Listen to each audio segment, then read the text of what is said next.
త్వరగా రికవరీ కావాలని చెప్పి కేసీఆర్ గారి ఆదేశాల మేరకు ఈరోజు వారి కుటుంబ సభ్యుల్ని పరామర్శించడం జరిగింది.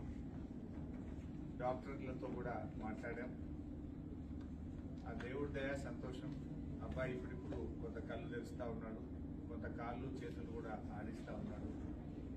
తన నొప్పిని కూడా ఏడుపు రూపంలో తన నొప్పిని కూడా కొంత చెప్పగలుగుతున్నాడంటే it is a good symptom. Recovery అవుతున్నాడని అనిపిస్తూ ఉంది.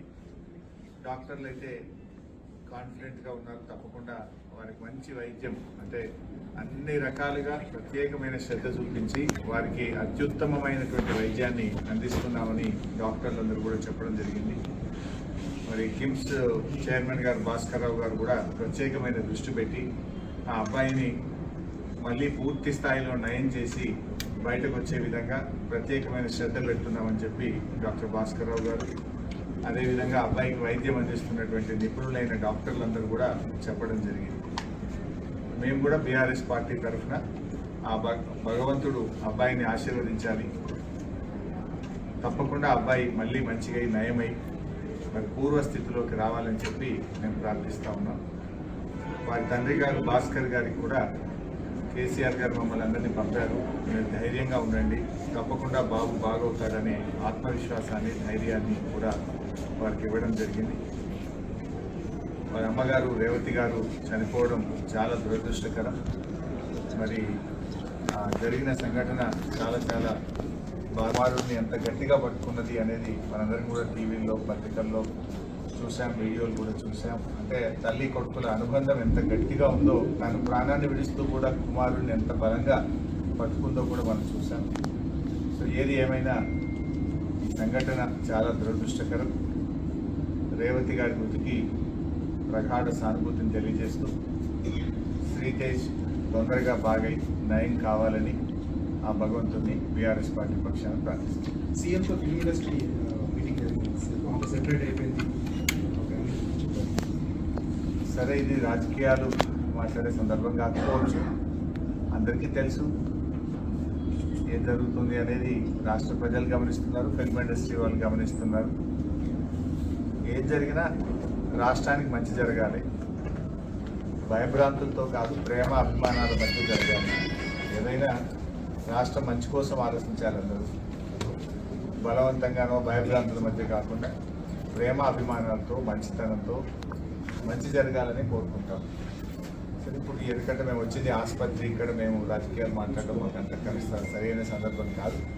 వి only pray the God Sritej బాగా కావాలి, తొందరగా బయటకు రావాలని ప్రార్థిస్తాం. అంటే ప్రతిపక్షాలే దీన్ని రాజకీయం చేస్తున్నాయని అధికార పార్టీ ఆరోపణ. సరే, నువ్వేమో రాజకీయాలు మాట్లాడాలంటే నువ్వు పదే క్వశ్చన్లు రాజకీయమైన క్వశ్చన్లు వేస్తావు, చెప్తావు, చెప్పొచ్చు. ప్రతిపక్షాలు రాజకీయం చేస్తుందా, ప్రభుత్వం రాజకీయం చేస్తుందా అందరికీ తెలుసు కదా. నేను ఒక మాట సింపుల్గా అడుగుతున్నా పని సార్. 12 రోజుల తర్వాత కదా ముఖ్యమంత్రి స్పందించింది. యాక్సిడెంట్ జరిగిన తర్వాత శ్రీతేజ్ను ప్రభుత్వం ఎందుకు స్పందించలేదు? ఒక మంత్రి గారు వచ్చి ఎందుకు పరామర్శించలేదు? 12 రోజుల తర్వాత అసెంబ్లీ వేదికగా నువ్వు మాట్లాడి అప్పుడు కదా నువ్వు స్పందించింది. మరి 12 రోజులు ఎందుకు స్పందించలేదు? ఆ 12 రోజులు ఏమైంది? ఇంకోటి, శ్రీతేజ్ ఎంత ముఖ్యమో రాష్ట్రంలో ప్రతి పౌరుడు కూడా అంతే ముఖ్యం కదా. గురుకులాల్లో 50 మంది విద్యార్థులు చనిపోతే ఒక్క మంత్రిపై పరామర్శించలే. దానికి మంత్రిగా ఉన్న ముఖ్యమంత్రి గారు కూడా ఒకరోజు పరామర్శించలేదు. ఎందుకు వెళ్ళలేదు ముఖ్యమంత్రి గారు? మరి వెళ్ళి ఆ కుటుంబాలకు కూడా ప్రభుత్వం ఆదుకోవాలి కదా. ఆ తల్లిదండ్రులకు కూడా కడుపుకోతనే కదా. ఆ కడుపుకోతపై గిరిజన విద్యార్థులు, దళిత విద్యార్థులు, బీసీ విద్యార్థులు 50 మంది చనిపోతే ఎందుకు ప్రభుత్వం ఆ రోజు స్పందించలేదు? చట్టం అందరికీ సమానంగానే ఉండాలి కదా. చట్టము అందరికీ సమానంగా ఉండాలి కదా. ఈ రాష్ట్రంలో సాయిరెడ్డి అనేటువంటి మాజీ సర్పంచ్ చనిపోయి సూసైడ్ నోట్ రాస్తే ఈ రోజు వరకు దాని మీద ఎఫ్ఐఆర్ ఇష్యూ కాదు. ఈ రోజు వరకు దాని మీద కేసు నమోదు కాదు. బాధితుల్ని ముఖ్యమంత్రి తమ్ముళ్ళని అరెస్ట్ చేయలేదు. నువ్వు చట్టానికి అందరూ సమానమే అన్నావు. Yes, correct, we fully agree with you. ముఖ్యమంత్రి గారి మాటలతో మేము పూర్తిగా ఏకీభవిస్తున్నాం. ఎందుకంటే దానికి సినిమా యాక్టర్లు ఇంకోరో ఎవరు కూడా అతీతులు కాదు అని ముఖ్యమంత్రి గారు అన్నారు. మరి తమ్ముడు ఎట్లా అతీతు అవుతున్నాడు? నీ తమ్ముడు మరి వల్లనే నేను చనిపోతున్నా అని ఒక మాజీ సర్పంచ్ చనిపోతే దాని మీద ఎందుకు కేసు ఈ రోజు నమోదు కాదు?